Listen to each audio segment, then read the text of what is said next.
Hello, this is Michael Middleton with our MoDOT Management System. I'm going to demonstrate how our non-maintenance employees can document time winter operations, specifically when we are crossing midnight. If you're on our SharePoint site, the easiest way to get to MMS is to go to that third row there at the very end and click on that. That'll take you to our production environment. My demonstration is actually going to be in our test environment, so I'm going to go to there. So this particular example here is for one of our non-maintenance employees in Jefferson City.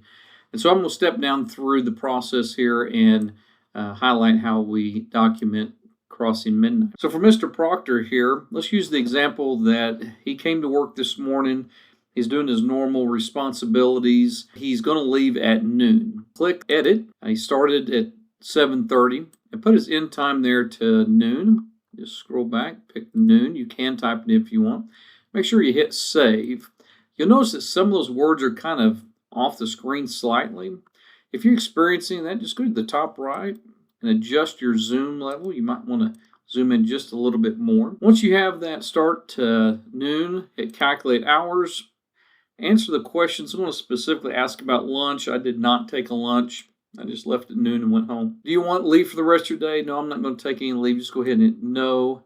Do you intend to document the rest of your labor later? Yes. And now you're going to come back and you're going to work that entire crossing midnight. So it really is the next morning when you're doing this documentation. So take care of that up to noon first. And then hit add shift. And you're going to notice it'll start with that basic normal time. And you can type in here. I'm going to type in 7p. And then I'm going to come over here on this end time. And again, you can type or you can just adjust. And you can scroll up here and we're going to work from 7 p.m. to 7 a.m. Make sure you hit save. And now this is part of our new functionality with crossing midnight. So specifically it's saying please select an activity for your crossing midnight time frame of 7 p.m. to 7 a.m. Now you'll notice the only one showing here is that regular responsibilities. It's very possible you could have your 913 there, had a supervisor assigned it to you, but sometimes you're going to be picking it yourself. So just hit add crossing midnight activity. We should take you basically to that page there. Pick on 913, select that activity, and then put a check mark in that box there for snow and ice removal and hit select crossing midnight activity. That's the one we're going to do over midnight. Now you notice we highlight that kind of in this gold color. Always good to hit calculate hours. I like to do that just to make sure that everything's went through properly. Did you take a 30-minute lunch? Again, watch that time frame we're talking about. That's when we left at noon. No. Were required to work from 7 p.m. to midnight? Yes, we ask that to make sure we calculate our RDIF correctly, and then we should fill in all those times down there. There's the market adjustment, getting that market adjustment. There's the nighttime differential, and then hit next. You'll come across your piece of equipment. Go ahead and select your piece of equipment that you operated all night. Select it. It will fill in normally already there with the hours and miles. That ending mileage hours, make sure you always look at that before you get out of the truck. You should not have to fill this in. It should come in here already filled in for you, but I'm just going to put something in here to show you that those will be hours and miles. You click on the box, hours and miles usage, and then just hit save. And that'll take care of that truck operation. Hit next. The building that you're pushing in, that's the map that should show up for you. You can zoom anywhere in the state if you're needing to. I'm going to zoom in and I'm going to pick Route C here.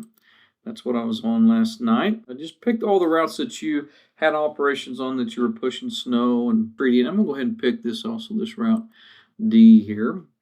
And so I've got both these routes. These are where I was operating last night, and then hit done. Now I'm going to talk about the material used. Report in tons and gallons. A lot of our buildings were reporting scoops. So I'm going to have put in here that I did 2 tons of salt. That's what I did on the continuous. That's what that purple is. Hit next. You'll notice the green, that's that non-continuous, the Route D I did.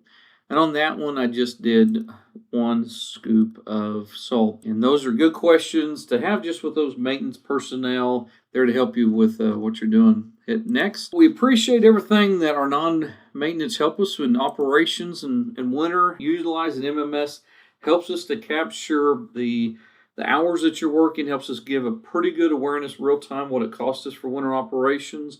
Also, it helps with the material and the equipment usage, all of those particular things. Again, a reminder for non-maintenance, you will need to document your time in TRS. That will help make sure you get paid there correctly. You can come back and look at this. It'll have your hours, your RDIF, and mark adjustments, all that. If you need to know a job number, touch base with one of the maintenance supervisors. They can help you with that, but usually it's going to be a WO county and then continuous or non-continuous. For everything you do, just appreciate it. Let us know if the MMS team can help out in any way, and have a great day. See ya.